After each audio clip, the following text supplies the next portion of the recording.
এইটা আমি যখন কথাটা উঠলোই আমি তাহলে বলি।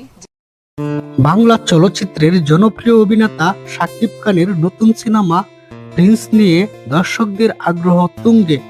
তবে এই সিনেমার নায়িকা হিসেবে সুযোগ না পাওয়ায় আক্ষেপ প্রকাশ করেছেন কলকাতার জনপ্রিয় অভিনেত্রী ইদিকা পাল।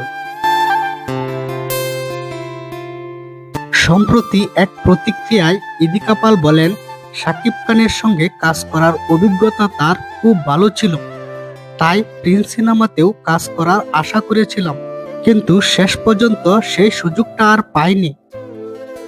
তাই তো তিনি এই বিষয়টা নিয়ে দুঃখ প্রকাশ করেছেন। তিনি আরো জানান, ভালো গল্প, মানসম্মত কাজ পেলে ভবিষ্যতে আবারও শাকিব খানের সাথে জুটি বাঁধবেন সে। অন্যদিকে প্রিন্স সিনেমাটিকে ঘিরে ইতিমধ্যে দর্শকদের মধ্যে ব্যাপক কৌতূহল তৈরি হয়েছে। তো বন্ধুরা, এই প্রিন্স সিনেমা নিয়ে আপনি কতটা আশাবাদী তা জানাতে পারেন কমেন্ট বক্সে।